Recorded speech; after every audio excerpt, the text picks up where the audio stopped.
ஒரு அமைதியான கிராமத்துல ஒரு சின்ன எறும்பு வாழ்ந்து கொண்டிருந்துச்சு. ஒரு நாள் அது தன்னை விட பல மடங்கு பெரிய ஒரு அரிசி தானியத்தை பார்த்துச்சு. உடனே அது என்ன நினைச்சுச்சுன்னா, தன்னுடைய தானிய கூடைக்குள்ள கொண்டு போய் எப்படியாவது இதை சேமிச்சு வைக்கணும்னு ஆசைப்பட்டுச்சு. அதனால என்ன பண்ணுச்சு, அது மெதுவா அதை நகர்த்த ஆரம்பிச்சுச்சு. அது மேலே ஏறுச்சு, கீழே விழுந்தது, இந்த மாதிரியுமா கொஞ்சம் கொஞ்சமா அந்த தானியத்தை நகர்த்திக்கிட்டே இருந்துச்சு. அதை பார்த்த மற்ற சின்ன பூச்சிகள் எல்லாம் சிரிச்சு, இதெல்லாம் உனக்கு தேவையா, எதுக்கு இந்த மாதிரி ஒன்னோட பெருசா இருக்கதை நகர்த்தணும்னு நினைக்கிற, உன் வேலையை பார்த்துட்டு போவேன் அப்படின்னு சொல்லி நக்கல் பண்ண ஆரம்பிச்சது.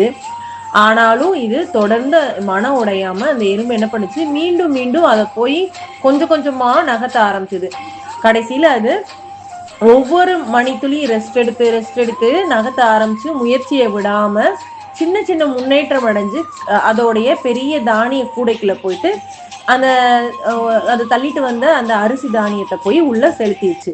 இதுல இருந்து நம்ம என்ன தெரிஞ்சுக்கிறோம் அப்படின்னா, யார் கிண்டல் கேலி பண்ணாலும், நம்மளால முடியாதுன்னு மற்றவங்க எத்தனை பேர் சொன்னாலும் முயற்சி விடாம எவ்வளவு பெரிய தடைகள் இருந்தாலும் பண்ணுனா வெற்றி நிச்சயமா நம்மளை தேடி வரும்.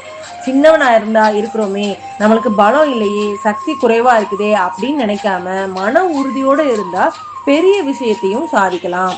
திறமை முக்கியம் இல்ல, ஆனா முயற்சி அதை விட ரொம்ப ரொம்ப முக்கியமானது. தினமும் சிறிய முன்னேற்றம் செய்தால் ஒரு நாள் பெரிய வெற்றி அடையலாம்னு இதன் மூலமா நம்ம தெரிஞ்சுக்கலாம். இந்த பதிவு உங்களுக்கு பிடிச்சிருந்தா like, subscribe. Rams cartoon Tamil.